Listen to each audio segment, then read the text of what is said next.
All right. Take this call, this city council meeting, February 11th, to order. Madam Clerk, please call the roll. Councilmember Gregg. Here. Councilmember Shealy. Here. Councilmember McBride. Here. Councilmember Mitchell. Here. Councilmember Brady. Present. Councilmember Gregory. Councilmember Waring. Councilmember Seekings. Here. Councilmember Tinkler. Councilmember Bowden. Councilmember Appel. Councilmember Parker. Mayor Cogswell. Here. I'd now like to call on Councilman Bowden to give us the invocation and lead everybody in the pledge of allegiance. Dear Heavenly Father, as we begin this meeting, we start by asking for humility. Whenever ideas are shared, there will always be the temptation for us to be proud. We will be tempted to defend our ideas too strongly. We will be tempted to dismiss others' opinions without carefully considering them. But we know that God opposes the proud, but shows favor to the humble. Help us to approach this meeting with a humble heart, open to hearing and learning from one another. Let your Spirit guide our discussions so that we may come to decisions that are not just based on our own understanding, but also on your wisdom and guidance. We thank you for the reminder to remain humble and seek unity in all that we do. May this meeting be a reflection of your love, grace, and humility. Amen. Amen. To the United States of America, to the republic which stands one nation under God, indivisible, with liberty and justice for all. Okay. We've got a resolution today in remembrance of Miss Cynthia McCautry Smith. And I'd like to invite her family to join me up on the dais here. Mr. Darren Lee Calhoun, Alonzo Smith, Jocelyn Smith, Craig Smith, and Tammy McCautry. And also Councilman Gregory, who I believe she lived in his district. Is that right? And Waring. All right. Come on up. You? You? Absolutely. Absolutely. Glad to do it.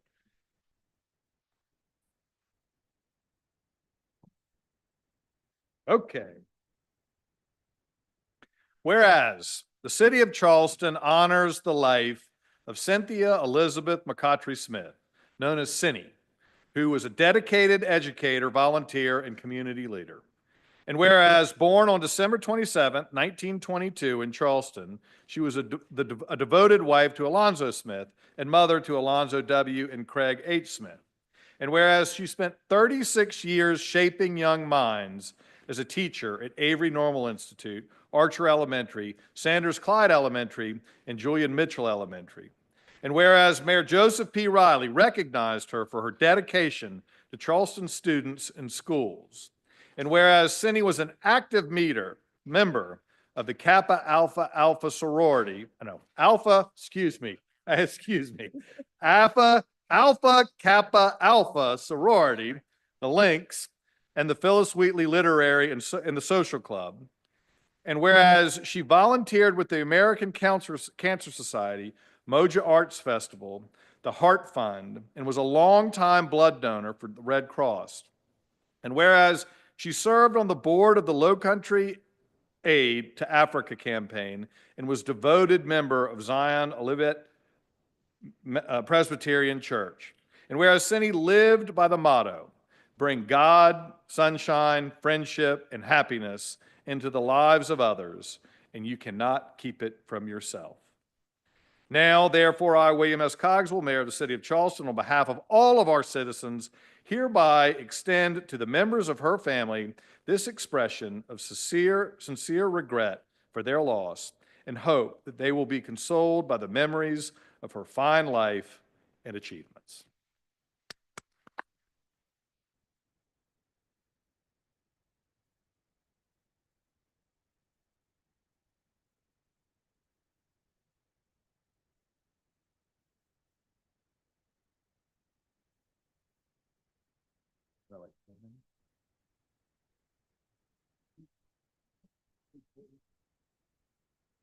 I'd like to take this opportunity to thank you all for recognizing my mother, who has been a Charlestonian for many years, loved Charleston, loved Percy Street.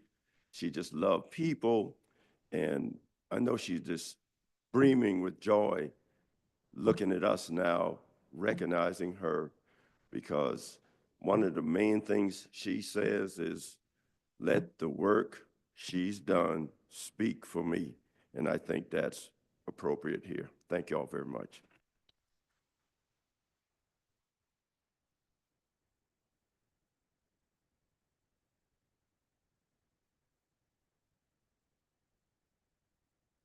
We get a picture? Absolutely. Okay. You got me? Come on. You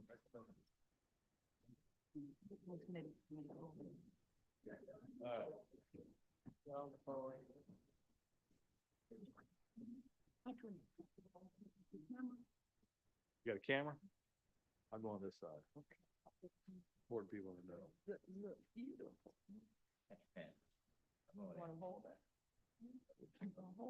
Okay. I was asking to get the camera. I'll let y'all work that out. Oh, bad. Right.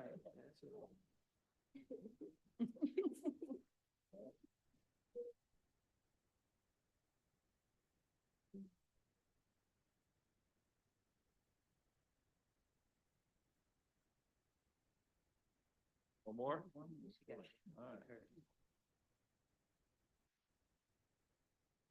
All Thank right, you. Thank you all. Thank you so much. Absolutely. Thank you. Thank you, sir. Absolutely.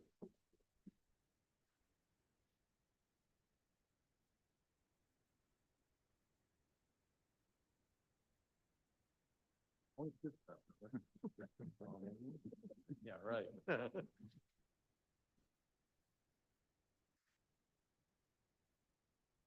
All right, next up, we have a proclamation honoring Black History Month. So I'd like to ask LaVonda Brown, Tory Burke Koskela, right?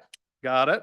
Alicia Brooks, Robin Miles, and Sydney Hammer of the Greater Charleston YWCA to join me up on the podium.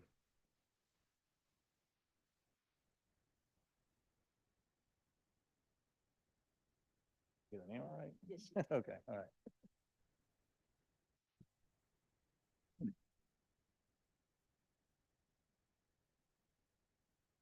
Come on up. Whereas, from the earliest days, Black communities have written crucial chapters in our national story. And whereas the Black community has contributed greatly to our nation in all areas, including science, art, music, sports, education, and public service, and has bravely served our country in large numbers in times of peace, war, and in every way in our nation's history. And whereas the Black community represents an array of distinct and vibrant cultures, each of which enriches communities in valuable ways. Whereas the YWCA of Greater Charleston was founded on July 4th, 1907, has been eliminating racism and empowering women across the Charleston region for 117 years. The association played an important role during the Civil Rights Movement in Charleston. Whereas President Gerald Ford officially recognized Black History Month in 1976, calling upon the public to honor the accomplishments of African Americans in every area throughout history. And whereas the city of Charleston recognizes February 1st to February 28th as Black History Month and encourages residents to this city to celebrate cultural, professional, educational, and civic contributions of the Black communities. Now, therefore, I, William S. Cogswell, Jr., Mayor of the City of Charleston, do hereby proclaim February 2025 as Black History Month.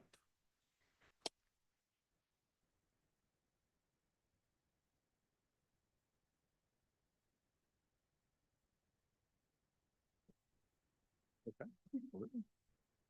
Come on up. Thank you, Mr. Mayor. Thank you, City of Charleston. Thank you for this council for recognizing us. The YWCA is so proud to have represented this community for 117 years. We have been an integral part of all of your major historical moments, particularly during the Civil Rights Movement. We stand on the shoulders of Miss Christine O. Jackson and so many others, so many board members. We have a fantastic staff and board, and we just want to thank you for recognizing us during this month. But we want to also make it very clear that we not only pay homage to the Black history of Charleston, but to the history of Charleston. And we uplift all of our citizens, particularly our women and our people of color. And we thank you so much for recognizing us at this moment. Thank you.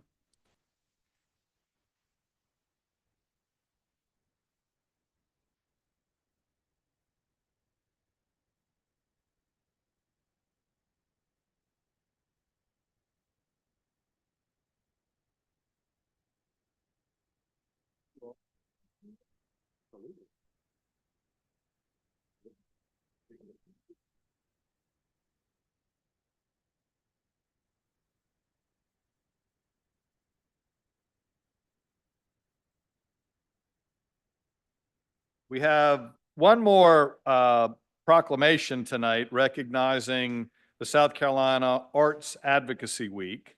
And I don't believe we have anybody here tonight to join me unless somebody in the audience. Okay. Whereas February 10th through the 14th, 2025 is South Carolina Arts Advocacy Week. And whereas the arts are a vital component of quality of life in every community. And whereas local economies are strengthened by the production and presentation of arts experiences across all disciplines. And whereas students participating in the arts are shown to succeed in many measures during their educational journey. And whereas the business community places value on creativity to create innovative solutions to today's most challenging problems. And whereas artists help all community members see the world through new perspectives and broaden our understanding of the world. Now, therefore, I, William S. Cogswell, Jr., Mayor of the City of Charleston, do hereby proclaim February 10th through the 14th, 2025 as South Carolina Arts Advocacy Week.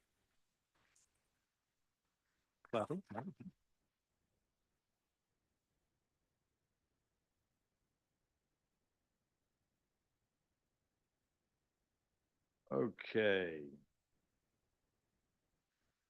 We're now moving on to minutes, sorry, I skipped ahead. Can I get a motion to approve minutes from the meeting? Motion properly seconded. Any further discussion? If none, all those in favor signify by saying aye. Opposed, ayes have it. Now we are on to citizens participation period. Madam Clerk, how many people do we have signed up? We have 17.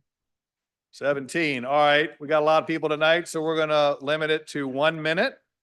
For those of you that are here tonight, we do ask that we're here to hear you out, have you exercise your First Amendment rights, but the rules of decorum do apply. So please, everybody in the audience, silence your cell phones and limit your remarks to 1 minute. And when we refer to the rules of decorum, that means we ask you to be polite. If you start challenging members of the council, this is not a question and answer. This is for you to be heard on a given item. I'll give you one warning. If I have to give you another, you'll be escorted out of the chamber. So we just ask that you be polite and respectful in your commentary, but we look forward to hearing your remarks. So time limit is 1 minute per speaker. And Madam Clerk, will you please call the first person? Matt Colburn.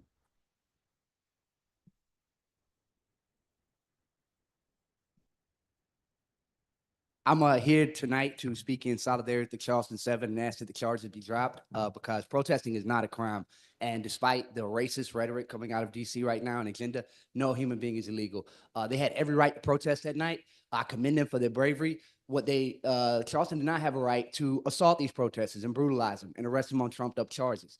And we know that the grounds for this is this unconstitutional First Amendment ordinance that the city passed in July 2021, which is meant to stifle protest, and it's unconstitutional. It's only been used to criminalize protests in defense of Black lives, Palestinian lives, and now immigrants and undocumented community members. And it's particularly disturbing. And guess what the context of this same council refused to condemn the murder of a 6-year-old child. And now here we find ourselves complicit in the brutalization of people who are asserting their First Amendment rights. City ordinances do not trump the U.S. Constitution. This ordinance is meant to stifle protests. It's meant to keep people's politics you don't like from affecting business on King Street. You say over 25 need a permit. That doesn't count to the hordes of drunk that shamble down the street because that kicks a revenue. But again, protesting Time. is not a crime, right? No human being is illegal and protesting Time. is not a crime. Stop the charge. Corinne De La Consla. Corinne or Karen?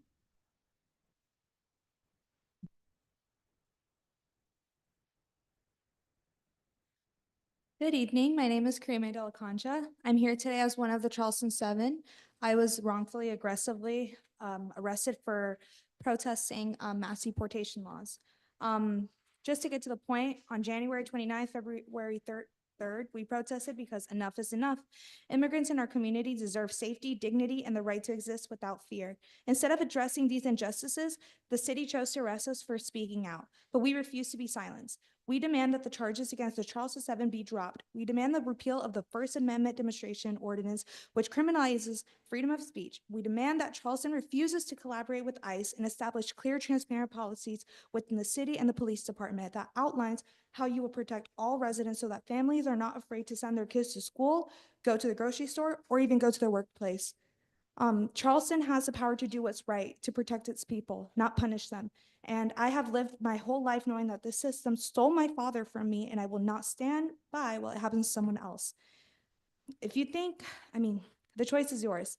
Stand with people or be remembered Time. as the ones. Sorry. Anthony Bryan.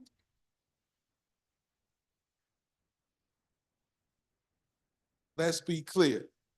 Pam Bondi don't play no games.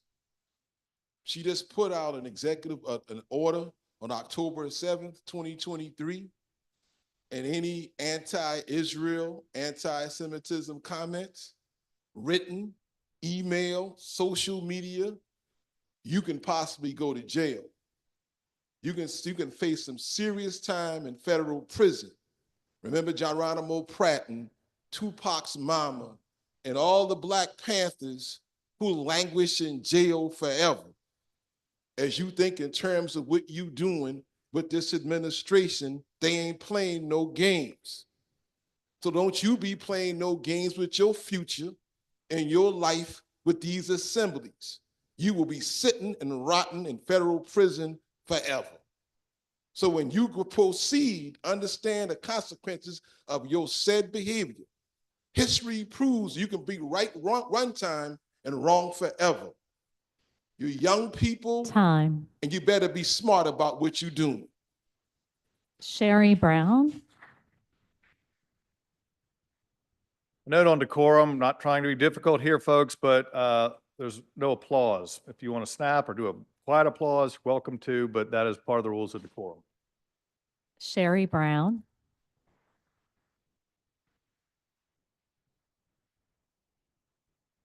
Ali Menegakis.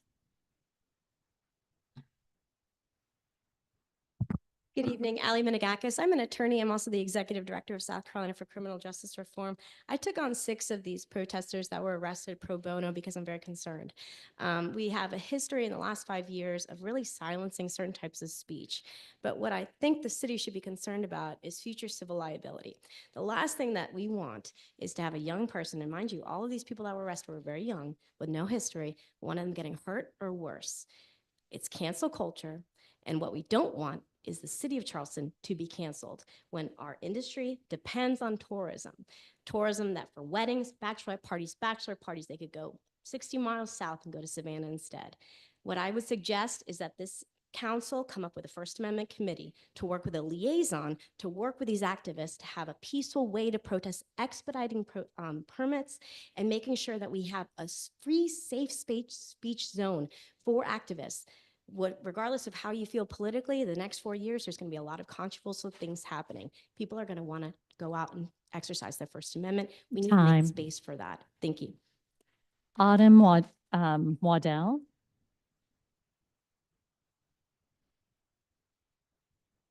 Good evening. I'm here to urge the mayor and the city council to drop the charges against the 7 demonstrators arrested on January 9th for peacefully exercising their First Amendment rights.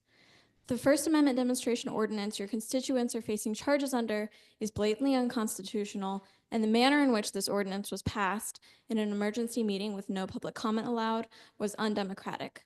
People should not be penalized for practicing the freedoms promised to them by the Bill of Rights. The language used in the First Amendment specifically prohibits passing laws that abridge the freedom of speech or the right of the people to peaceably assemble. This city council violated this by passing an ordinance restricting those freedoms. Allow your constituents the rights and freedoms that are supposed to be guaranteed to every American in this country. Please drop the charges against the peaceful demonstrators and please repeal this unconstitutional ordinance altogether. Thank you. Alfred Peckler. Or Alfred Pessler. Peeler. I am also here to talk about the Charleston 7 and the First Amendment ordinance that's behind their being arrested. I wanted to talk about last year, I was involved in a demonstration where we were peaceful the entire protest. There was absolutely no threat to persons, property. We had families, children with us. And at the end of the demonstration, police made use of this ordinance to cite 2 of our organizers who are now faced with fines and jail time. There was no victim here. This ordinance was just used to surveil and clamp down on us. These protesters that were out just a couple of weeks ago were doing the exact same thing. This ordinance makes our city streets unsafe for people to walk around without feeling they're being hunted if their papers aren't in order. So please repeal the ordinance and drop the charges against the Charleston 7. Britton Phillips. Across the street from the Citadel Football Stadium. So last year at about this time, my neighbors and I came before the council. Right, you all remember this, right? Citadel's plan to make the football stadium the area's largest outdoor concert venue. So the BZA rejected that proposal, right? Said that the football stadium is not zoned for that use. Unfortunately, the Citadel has continued to pursue this. Neighborhood ended up in mediation with the Citadel and with the city. That was back in November. We made a couple of proposals that we thought the neighborhood could live with. Unfortunately, the Citadel didn't really participate all that much, didn't really respond to those proposals, and sort of stuck to their guns on at least 6 large-scale concerts that would really be pretty burdensome for the neighborhood and impactful. So that's where things stood, but then the Citadel asked for the BZA to revisit the matter at a meeting next month. So we've really, really appreciated the support of the mayor and the council and council member Gregory on this issue. We hope that will continue, and we will we'll keep you posted as things proceed. Thanks. Kimberly Hicks.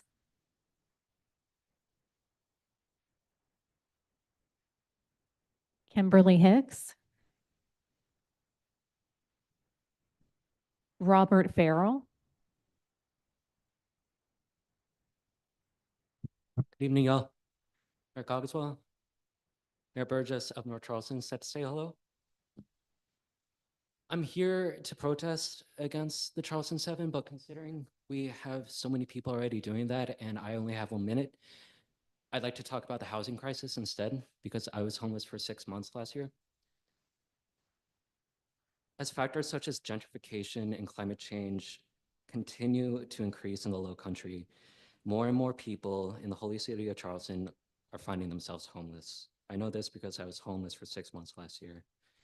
As more and more people continue to relocate to Charleston due to increasing popularity, residents whose families have lived here for generations upon generations, historically Black residents, are finding themselves continually displaced. I demand that the City Council of Charleston address the housing crisis in Charleston immediately, do something about gentrification, support the citizens of Charleston that make the backbone of their tourism industry, without which they will have no local economy. Also, please Time. repeal the ordinance. Andrea Anador. Good afternoon. My sister Karime already spoke. I was here a little late, had to leave work. As their older sister, when I found out that they were arrested, because out of the 7, 2 of my sisters were arrested. Of course, as an older sister, I just wanted to make sure that they were okay. Thankfully, when we got the call that they were okay, I spoke to both of them. My sister Valeria, she is younger. She's my third sister. She suffers from a lot of anxiety. So whenever she was released and I picked them up, I spoke to her, and when she got home, she said, "I'm okay, everything was fine." But what was really hard for her was the treatment during the booking process. She said that all of the police officers involved and during the booking process, they all kept laughing at her and making fun of her. My sisters were protesting for the mass immigration situation that we're living in, and the fact that my sister was, doing something. Time. Not only is she in. Marcus McDonald.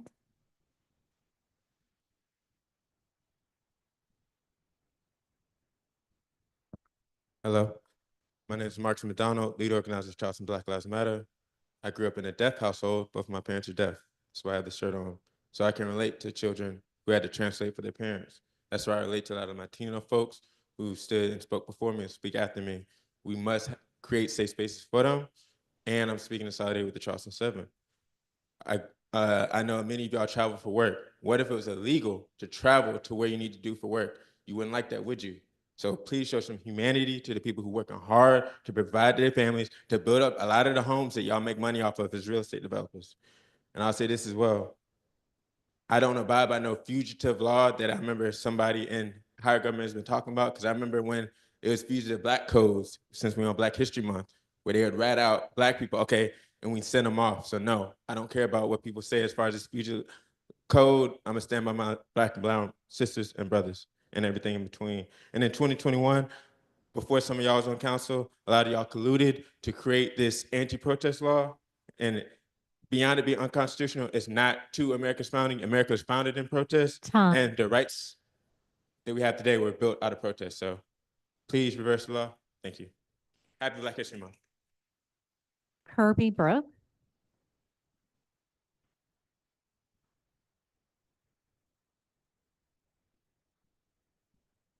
I'm speaking today in support of the Charleston 7 and in getting the First Amendment demonstration ordinance repealed.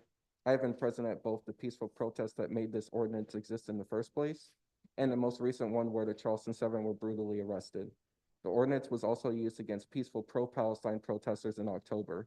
In all cases, I witnessed that the only violence that was inflicted on anyone was the cops upon the protesters, as all protests were peaceful until police attempted to stop them, thus escalating the situation, leading to them inflicting violence upon peaceful protesters. This ordinance also used the protest that happened during the George Floyd uprising on King Street as a pretext for why we need this under the guise of safety. But there's a current sitting council member with a pattern of insulting local organizers during the protest over the murder of Jamal Sutherland, which makes it clear it was never about safety. It was always about finding more ways to suppress the voices of the oppressed. This ordinance has not made us any safer and has only, which was the goal of it in the first place, suppressed our First Amendment rights and made it even easier for state violence to be used upon people who criticize it. Drop the charges on the Charleston 7, make our communities safe by keeping ICE out, not by policing us. Thank you. From the river to the sea, Palestine will be free. Paul Convertito.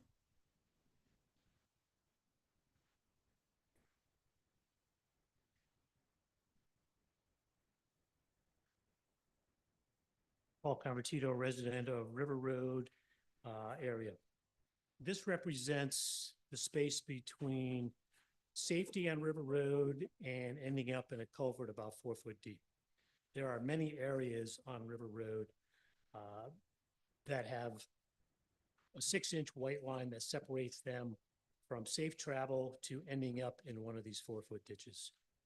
There's a span of the road between Farmland Road, where I live, and the entrance to the new school that has swallowed a tanker truck, a box truck, several pickup trucks, and a couple of cars. This could all be prevented if attention was paid to the road.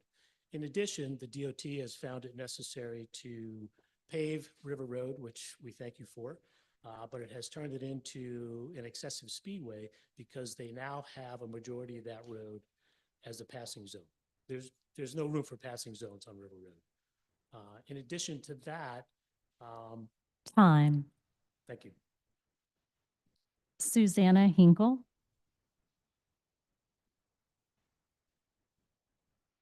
Hello, I'm here to protest on behalf of the Charleston 7 who were arrested unnecessarily. This protest ordinance for Charleston is unnecessary. It is an undue burden. The number 25 people is an arbitrary number that's been chosen just to make it easier for police to clamp down on citizens' First Amendment right to assembly. Everyone has the right to protest. I have a lot of family members who are immigrants, and all of them are scared to go outside of their houses. They are scared to go to the laundromat. They're scared to go to the grocery store. These people have no other choice. They're terrified. I'm begging Charleston to not cooperate with ICE because it is unnecessary, it is unlawful, they do not follow standard practices. They need to actually have a reason for arresting somebody rather than they think somebody is brown. Thank you. Jessica Moran. Hello, I'm a member of the Charleston Community Service Organization, and I stand before you today because our community is under threat, and I, along with other members of this organization, stand as a voice, as a beacon for those who are too scared and unable to speak against unlawful actions and rights that are being violated. The oppressive First Amendment demonstration law currently being enforced in Charleston do not just affect a few, they affect all of us. Just because you may not have something to fight for today does not mean that your privilege should overshadow your empathy. So I ask you to drop the charges against the Charleston 7, to repeal the oppressive First Amendment demonstration law, and to keep ICE out of all communities. Thank you. Dulce Lopez.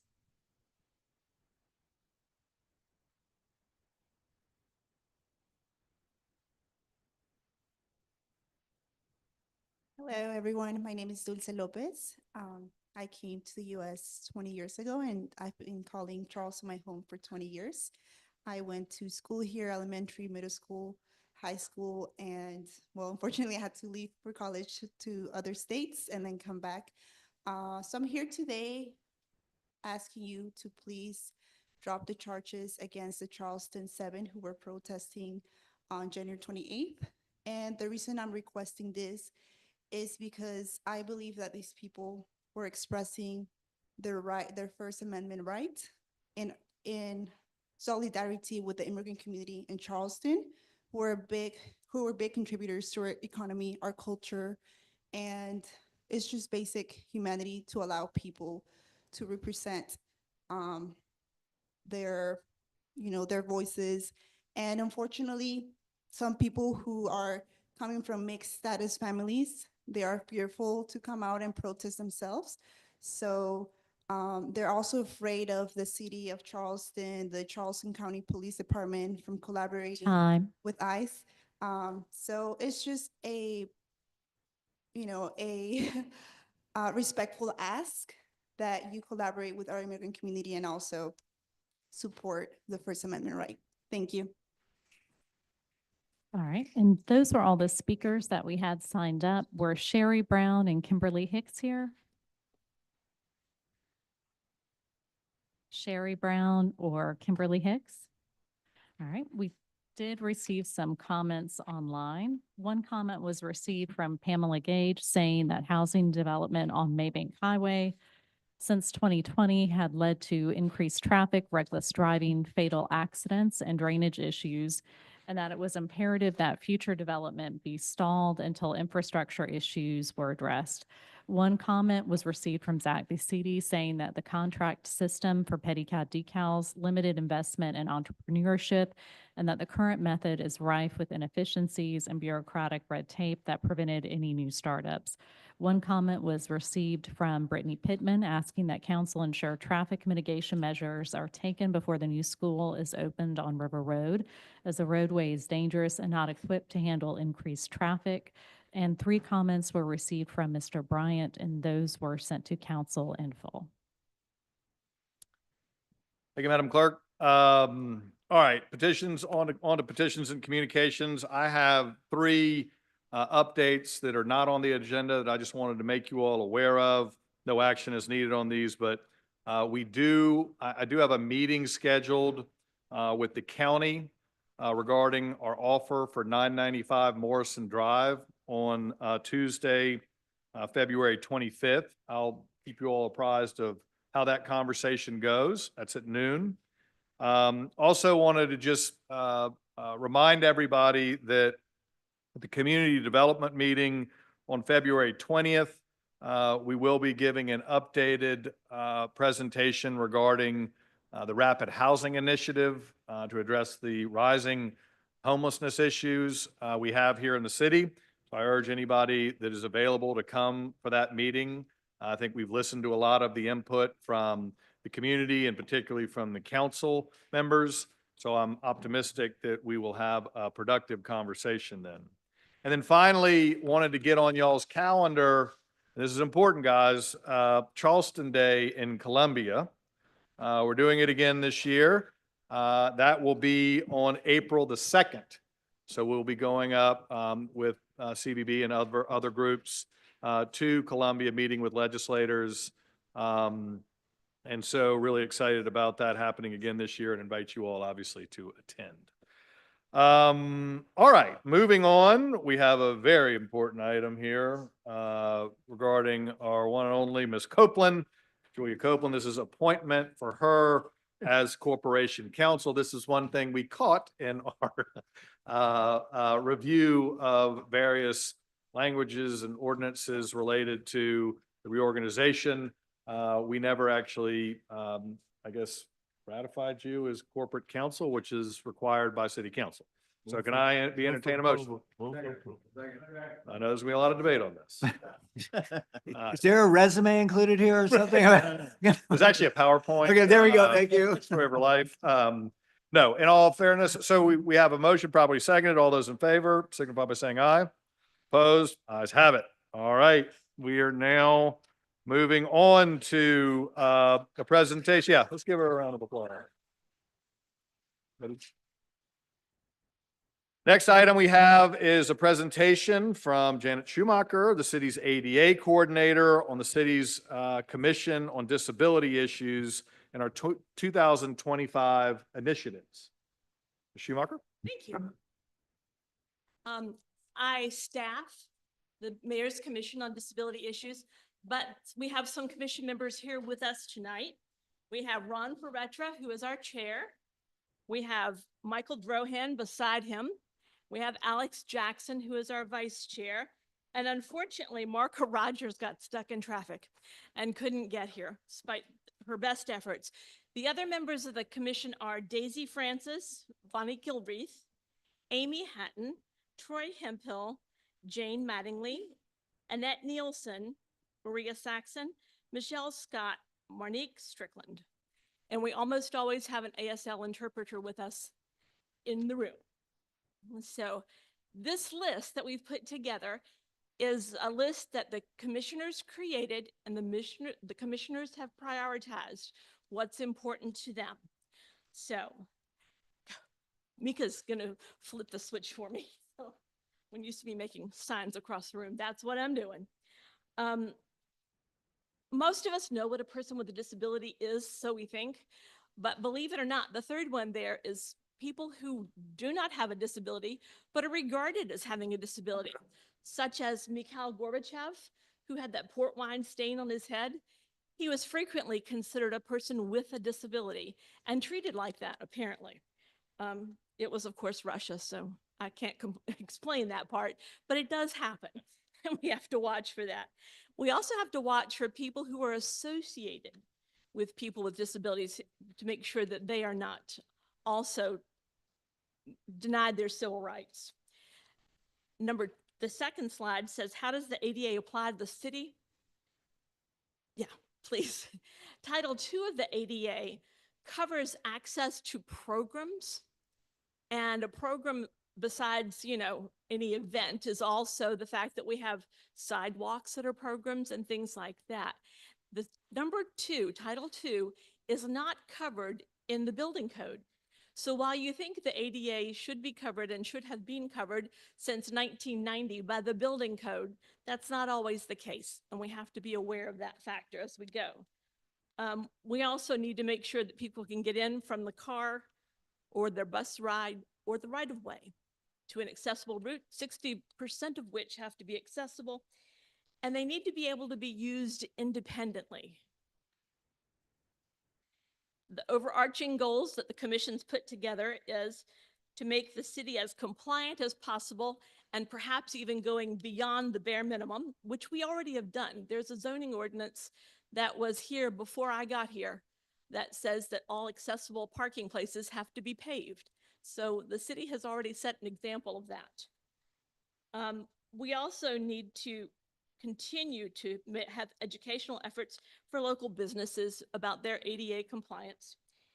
And we need to address ableism.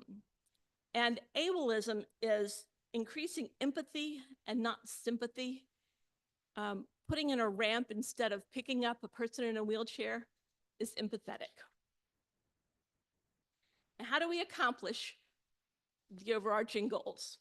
Number 1, Commission has said we need to identify properties that need automatic door openers and improve the compliance with Title II of the ADA.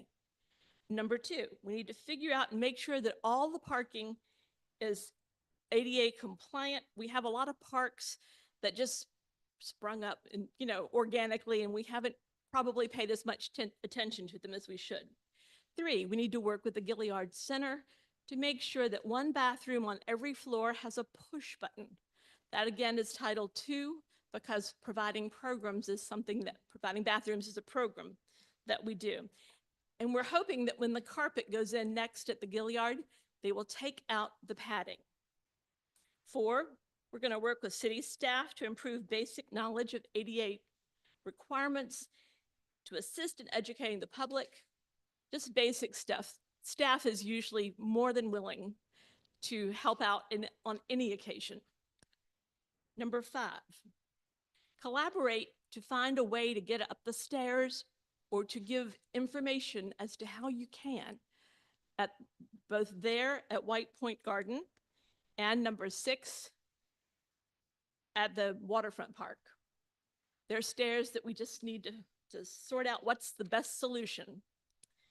And then number 7, it's not just the city. One of our commissioners said that this building on King Street was really quite a problem. She's a deaf commissioner, and she said that she couldn't tell when she would ring the button. There was no indication of anybody answering or coming to the door. I assume they did it for security, but we'll work with the county and see what we can find on that. Number 8, because wheelchair users are not as tall as some of us, I would like to find a way to make the streets safer when we don't have enough room for a proper right-of-way. That way drivers won't miss seeing somebody in a wheelchair. As the woman from the Canterbury House told me, that she put a flag on the top of her wheelchair so that when she would go to the Harris Teeter, nobody would run over her. And that's real. That's really funny. Number 9, we want to work to install a central 5-foot accessible route on Faber Street. Now, typically people think that you have to rip things up to make them ADA compliant. Sometimes you just fill in the spaces to make them ADA compliant. That's workable. 10, we'd like to work with the College of Charleston. This sidewalk corner with the bricks and the roots and everything is really quite a hazard. We'd like to work with them to see what we can do about helping to get that taken care of. Number 11, there's a parking place on Vanderhorst Street that has a tree stump beside it. We'd like to move the parking place to an area that doesn't, it's an ADA space. And if you open the door, you step out into a tree stump. So we want to just get that shoved down a little bit. Number 12, we want to work on potholes and bumps at the intersection of King and John Street. 13, work with SCDOT on 2 pedestrian signals. One functions intermittently at the corner of St. Andrews and Sycamore. And apparently the one on Bees Ferry Road and Highway 61 is not within the reach ranges of ADA. Number 14, we'd like to be creative with businesses in educating them on how to accept the existence of service animals. Service animals are not comfort animals. Service animals are completely different, and we can work on that. The ADA successes that we've had in the city so far have been more than most people realize. We've gotten more than 100 curb cuts put in. High battery is accessible, low battery is accessible. Where they come together, it's going to be accessible. City inspectors require now that if sidewalks are even temporarily closed, that there's an alternative accessible route, and this meets the federal guidelines. New buildings, all developments with the exception of individual houses, are reviewed for ADA compliance for everything in the city. And the way Daniel Allen is booming, that's a lot of buildings to look at.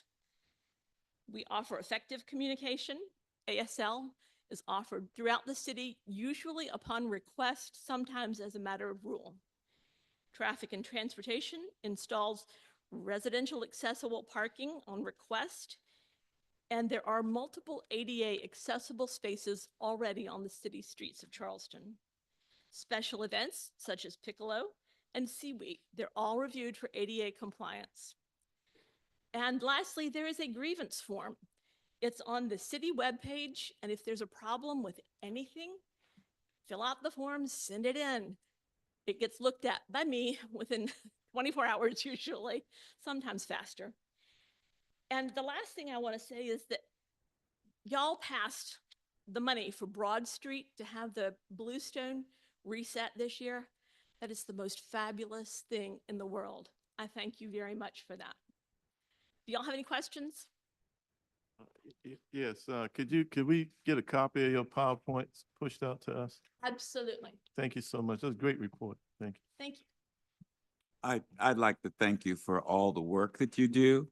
And I also noticed that there was a term that you did not use, and I'm glad that you didn't. And the term is handicap. Handicap is a negative term. We should not be using handicap. Handicap stands for hat in hand, a beggar. So I was very, very impressed that Well, that is, of course, in the South Carolina law, though. Parking is called handicap by law. So I do use it on that occasion, but. and everybody wants a handicap sticker locally, and it shouldn't be. I'm talking about things that we can control. We should just never use that term. It's a negative. And I appreciate all that you do. Thank you very Thank you. much. There- Oh, yeah, and the commission.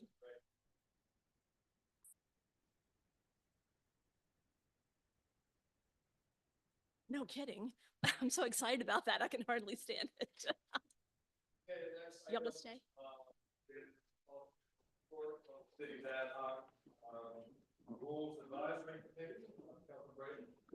Yes, thank you, Mr. Mayor. The Ad hoc Rules Advisory Committee met at 4 p.m. on January 30th. And we had several items and things coming to council here. We had a discussion regarding the start time of city council meetings. One of the ideas that was presented was to, as we saw today, there's 20 minutes in between Ways and Means and city council. And part of the discussion was about noticing the meeting that city council will start immediately after Ways and Means. After robust discussion and great ideas, we decided we would revisit that if we need in the future, but we'll stick with kind of the status quo now. And also, if we need to revisit it, we can always shift Ways and Means a little later as well to give folks time instead of the kind of dead time in between meetings. But so no recommendation on that. Next was item B, which is an ordinance to amend the section that talks about meetings. One of the things I know we've received some feedback on, as well as from members of the public, meeting the Tuesday before Thanksgiving is never popular, both with us around this table, but also with the public. And so this would, item B would give us the ability to meet in the schedule the meetings so that they don't fall the week of Thanksgiving. We do the same thing in December, so it doesn't fall the week of Christmas. And Thanksgiving is my favorite holiday, so it's getting short shrift in this instance. So we're fixing it. Item C, the boards and commissions terms of office is to allow to the relief of those around this table. Some of our boards and commissions require council members to sit on them. This change would allow for, in the event a council member doesn't want to fill a council member seat, that seat can have someone appointed to it that is not a council member. And that way, if a council member finds someone that wants to sit there, they can recommend it, or the mayor's office can recommend as the ordinance allows. Item D, numbers 1 through 9 are primarily language cleanups in the ordinances, as well as recognizing some divisions of responsibilities that have been shifted from various departments that were codified in previous ordinances. And this is just to get them aligned with what's going on so far. And those were all available in the packet. And so I would move for approval for first reading. And it should be noted, because there are ordinance changes, these do have to go to public hearing later on, but this is just to give first reading to them now before they go to public hearing. We have a motion made, properly seconded. One thing I will add, and I'll come to you, Councilwoman Parker, but just one detail here, the ordinance relating to the stormwater department and the shifts that would occur there. Just want to, for the record, let everybody know that that will take some time to implement, probably 3 to 6 months. So just wanted everyone to know that that change would not go into effect immediately. We're going to work with staff to on that transition. So Councilwoman Parker. Thank you, Mr. Mayor. And Mr. Chairman, you may or may not know this, but can you just clarify? So I3D3, special facilities, what department is that? Let's see. Budget, finance, and revenue collection. Special facilities, but specifically, what are special facilities? Yeah. Special facilities would be the Dock Street Theater, the City Gallery, the Slave Mart, the Angel Oak, Maritime Center, all of which have been under BFRC because they have gift shops and they collect revenue out of that. So we did look at shifting that, but right now feel like it's working the way it is, and we would leave it where it stands. Wonderful, thank you. Any further questions? We have a motion probably seconded on first reading. All those in favor signify by saying aye. Aye. Opposed? Nay as to be. Nay. Taking away the greatest excuse ever to not have to go off during Thanksgiving vacation. Stay right here. Thank you very much.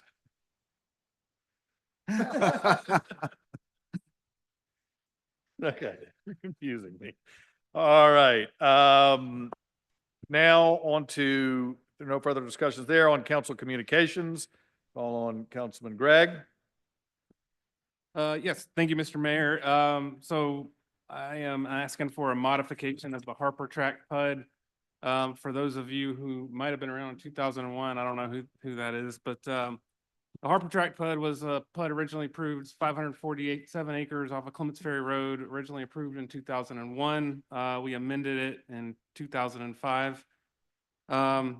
It is of that 547 acres, 138.3 acres of that were contemplated as commercial. 22 acres of that were wetlands, and leaving 116.3 acres of high ground available for commercial development on Clements Ferry Road.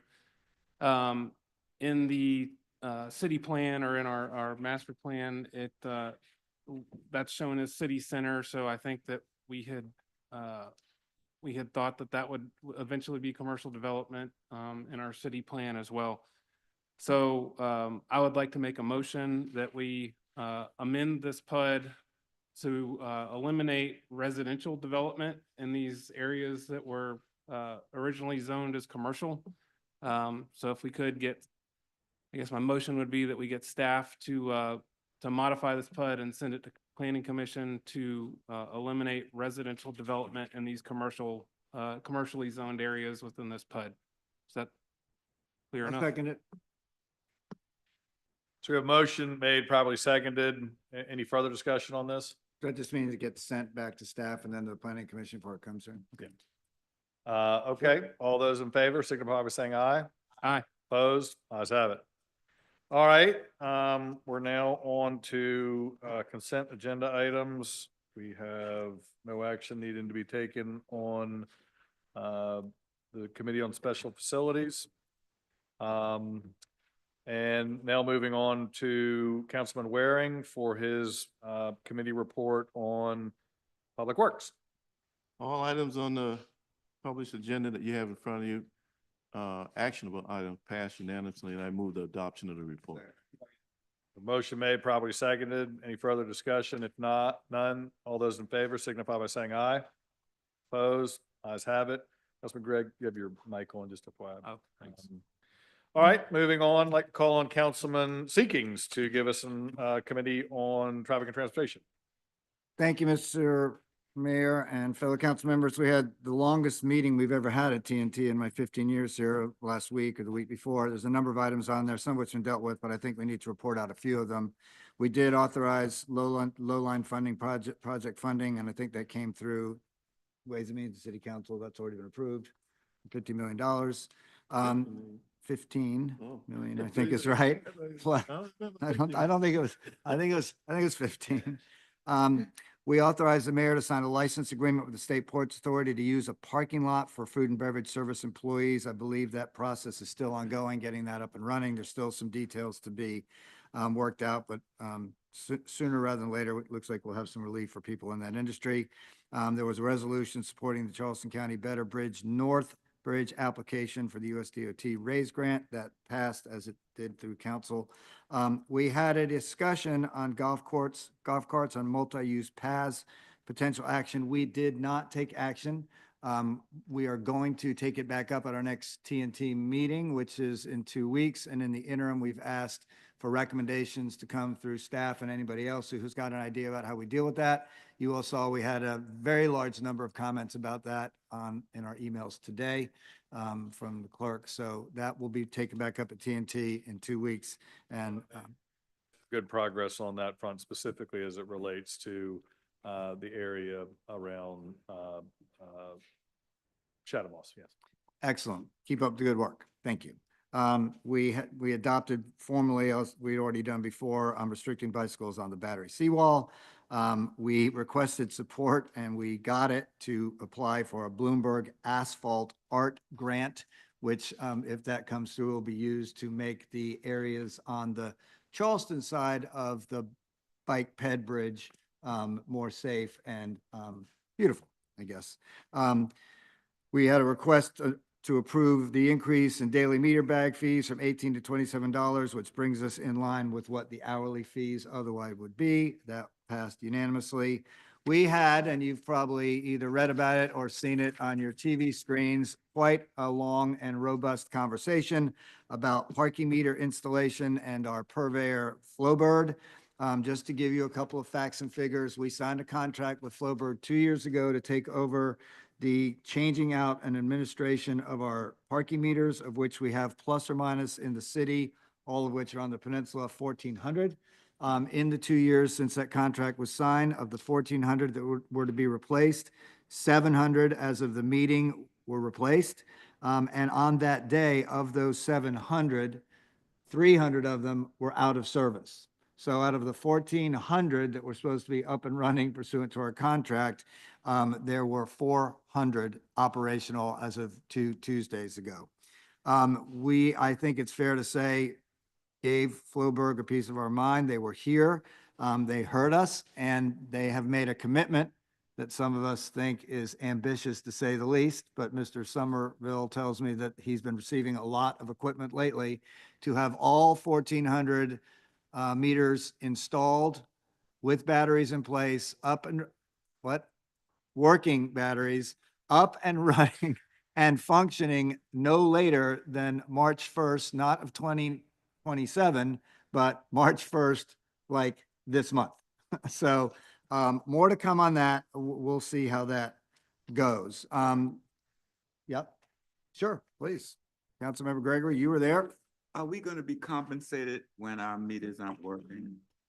Well, one of the questions I think that will need to be answered internally and then through Floberg is once we are up and running is to basically go back and look in our rearview mirror as to what it cost us for the last 2 years to not have all our meters up and running and functioning, and what we do about going forward, what happens when they go on their program and see the red lights flashing, which means the meters are out of service, how we're going to deal with that. I have the contract with me. I went back and looked. There is not a specific penalty provision in there for that very thing. So we'll have to think about that going forward. That might have been a failing on our part, but that's okay. We're not perfect, but either's Floberg. So to say the least. So I'm getting a look from my legal staff. I think I'm right about that, by the way. I don't think it's in there. I am right? Right. So anyway, we will go and take a look once we're up and running, what it actually cost us. And we're going to have some conversations with them and our legal staff about that. Good, excellent question. We had a presentation on a request to take Senate Street from 2 ways to 1 way. We did not have to take action. That seemed to be somewhat of a no-brainer. It's a very short street, I believe, in Councilmember Gregory's district. There's, I think, unanimity on that street. Is our Councilmember Mitchell's district. It does have to go through public hearing, but we again approved that unanimously. Councilmember Waring, yes, sir. I had a question, go back to the previous item. To the meters. Yeah. Please. How long are we bound to contract with this company? The contract is for 3 years. It was signed April 2 years ago. So we're 2 years into a 3-year contract. Okay. Enough said for now. Yes, sir, Councilmember Bowden, sorry. Ask a potentially stupid question. You mentioned it at the meeting and the chirping that they do when they're not working. And since you mentioned that, I have not stopped hearing it. There's one there's one right outside my office that like I'm just gonna hear it in my dreams. So can they turn that off? That Like, is that is an indication that the battery is either low or non-functioning. So they have had some problems with batteries holding charge or being charged at all. So that is just telling you the meter's not working. They have committed to us to have batteries that are chargeable, charged, and will remain that way because they're solar powered, remember. So they should continue to be up and running and powered. That chirping is money going out of our. That is correct. Well, I'm That is just correct. my thought is like they're not hearing that wherever Flowbird is located, but we are. It's just it's annoying. So as chairman of the Can committee, you turn it off? as chairman of the committee, my ambition was to bring them in here and get them to a place that we can then go do an assessment of what has actually happened as a result of their non-performance, but to get everything up and performing in, excuse me, in the meantime. So that's where we are. And I just now lost my voice. So we had executive session about a settlement that we took no action on. Am I correct about that? Coming back to us. And finally, we didn't take it up, but I just would like to ask this council to allow to come back to TNT at the next meeting, a discussion about North Sterling Drive on James Island, which we've been having a discussion about for a long time, turning it into a one-way street. So if you all have no objection, we're going to put that on an agenda, ultimately send it to public hearing. It is on James Island, but I do believe it's in Councilmember Appel's district. We've had a long discourse with the people who live on North Sterling Drive. It is by and large a dirt road that has a bridge on it that is of some questionable strength. That school buses go down. So we'll bring it back. We'll have a public hearing and we'll see what the residents want to do there. But something needs to happen there, and most likely a one-way designation is where it needs to go. So that is my long report from my long meeting. A lot cooking. Lastly, I didn't mention it. We also had a presentation from Councilmember McBride taking the lead on some of the challenges that are presented along River Road as a result of the elementary school that is currently being built and scheduled to be open in August. A roundabout is supposed to be built, some turning lanes are supposed to be built. Even with those, you heard a public comment tonight that River Road will remain dangerous. It'll be non-functioning unless those road improvements are made on or before the date of opening. So as a committee, what we asked was for the mayor to talk to the school district to get whatever assurances were necessary, that we would have the requisite road improvements done and completed on or before the day the school opens. And if they're not, we would take up what remedy might be available to us as a city to ensure that that is as safe as it can possibly be. So more to come on that.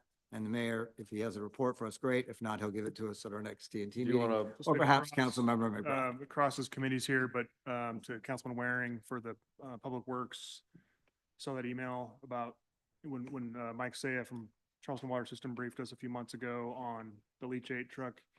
For everyone's context, the pump station 90 is right at the corner of Murray Wood and River Road, right by where the school is.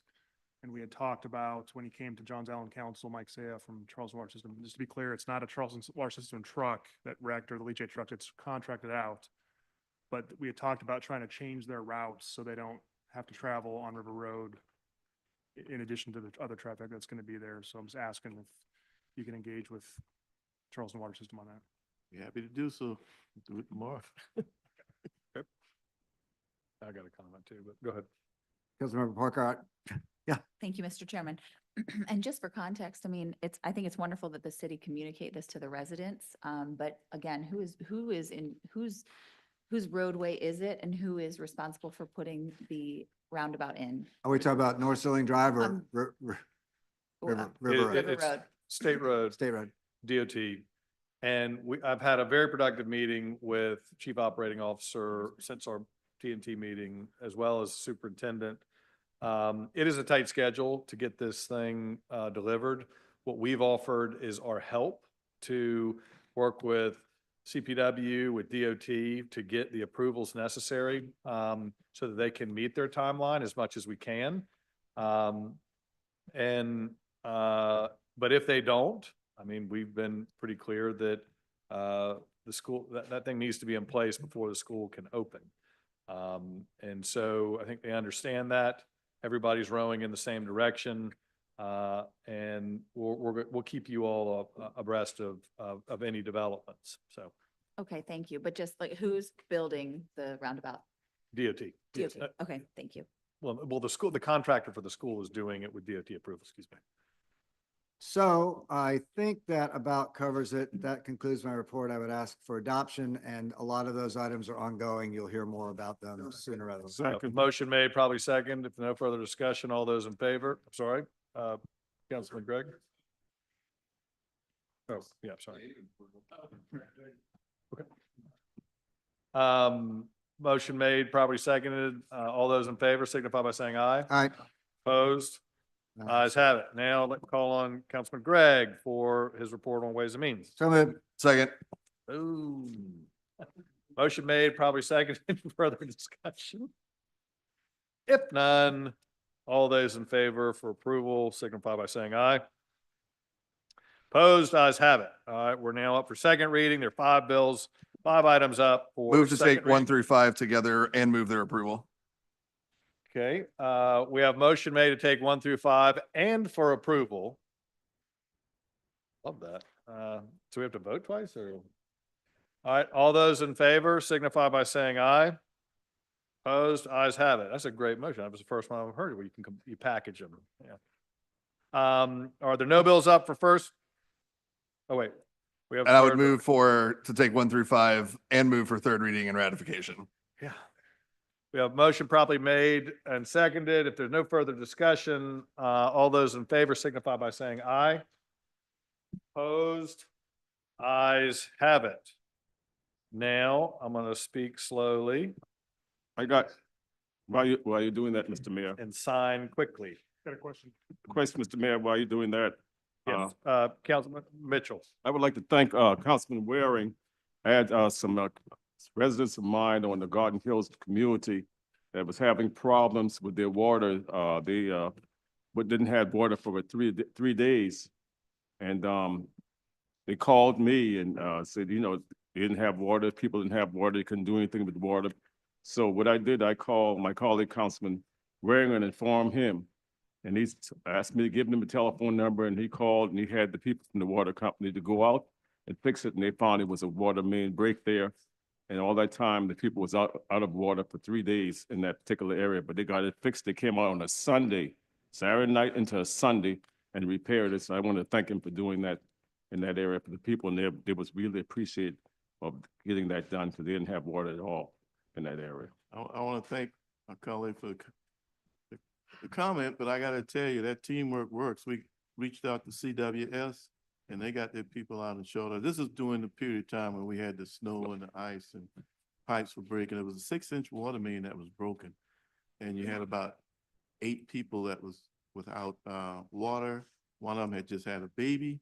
They had to leave the house and go move with their parents temporarily. So, but the quick response by CWS was greatly appreciated. So teamwork works. Thank you, Councilman. Absolutely. Thank you. And one more thing, Mr. Mayor, I got a call from Councilman Lewis. He asked me if Jason was here. I told him no. He said someone came down Sumter Street and hit that big tree in front of his door and the limb fell. And he said he was in his house and he can't get out right now. So I want to try to see if I can contact them to see if they can go around there and check on that big tree on Sumter Street. Absolutely. Thanks for bringing it to our attention. Okay. There's, next meeting we will have is on Tuesday, February 25th. And if there's no further items for discussion, this meeting is adjourned.